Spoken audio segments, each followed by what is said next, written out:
बिस्मिल्लाहिर्रहमानिर्रहीम अस्सलामुअलैकुम या अली हक हैदर। उम्मीद करना तुम सारे भरा ठीक हो गए। अल्लाह ताला तुहानू सारे ठीक रखे जी।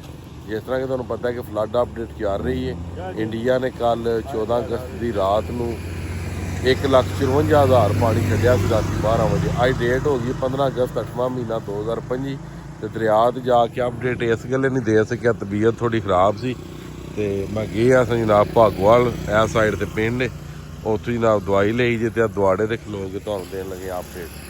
तो मेरे को टाइम है इस टाइम तकरीबन 6:30 दे हो गए ने जी।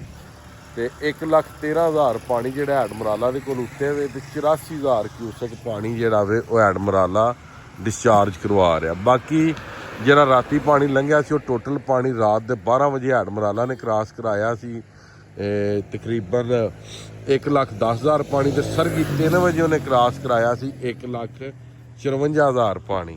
ठीक है जी, 1,54,000 पानी जोड़ा वे एडमराला ने वो क्रॉस कराया जी। वो पानी जोड़ा एडमराला क्रॉस कराया वो एडमराले को वो पानी हूँ जा रहा एड हानकी, एड कादराबाद, एड तरीमू। हुण गल असल ये मसला असल है कि जोड़ा 1,54,000 पानी एडमराले 3 बजे क्रॉस कराया, वो पानी कितने पहुँचा? वो पानी जनाब एड हानकी, एड कादराबाद ते पिंडी भट्टियां के इलाके वो पानी कुछ पहुँच गया तो कुछ पानी जोड़ा कि वो पहुँच रहा। ठीक है, उत्थे पानी सर्वाइव करेगा, ये पानी निकल जाएगा अगू एड तरीमू, चुंडपुल, बुहाना इन्होंने इलाकों के। ठीक है, अगे साढ़े जिन्ने भी भरा बैठे ने कोशिश करो, याद करो, क्योंकि मैं काफ़ी ज़्यादा अगे दी खबरां सुनिया ने जेडे अगे भी पानी आए ने 1.5 लाख तक। उत्थे बंदियां दे बड़े नुकसान होए ने। बंदे आख रहे सन कि साढ़े को इत्थे पत्थर लिया के उन्हें सट छड़िया सिर्फ और सिर्फ सानू वहाने वास्ते, सिर्फ और सिर्फ सानू वहाने वास्ते। बकाया वो दसते हैं कि कटो काफ़ी ज़्यादा हो रहा है, साढ़े घर बिल्कुल दरिया के करीब ने। कुछ बंदे आ रहे सन कि पानी इन्ना आए नहीं तो कटो कितों। तो उन्होंने बंदियां वास्ते मेरा जवाब है कि जेडे बंदे आते ने पानी आए को नहीं कटो कितों। जो दरिया के पानी 1,00,000 1.5 लाख जो पानी चलता है ना, दरिया कटो करता ही उदों है जो दरिया के पानी 3 लाख 4 लाख 4.5 5 लाख पानी चलता है ना, यानी कि किनारे तो उत्ते रह गए, उदों दरिया कटो नहीं करता। इस साल दरिया ने बहुत कटो किया क्योंकि पानी का लैवल ही 1,00,000 1.5 लाख रहा।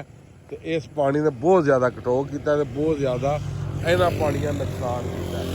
जेडे पानी तर के लंघ जाते हैं वो इन्ना नुकसान नहीं करते, जेडे पानी निचली सतह तो लंघते हैं किनारे के थले रह के वो पानी कटो भी करते हैं तो पानी नुकसान भी करते हैं।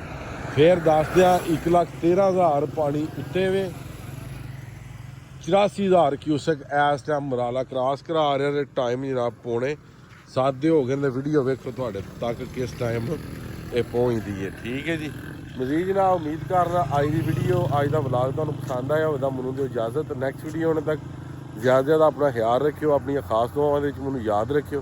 तो इंशाअल्लाह मिलने किसी नैक्सट वीडियो के नाल। अल्लाह हाफिज़, फी अमान अल्लाह जी।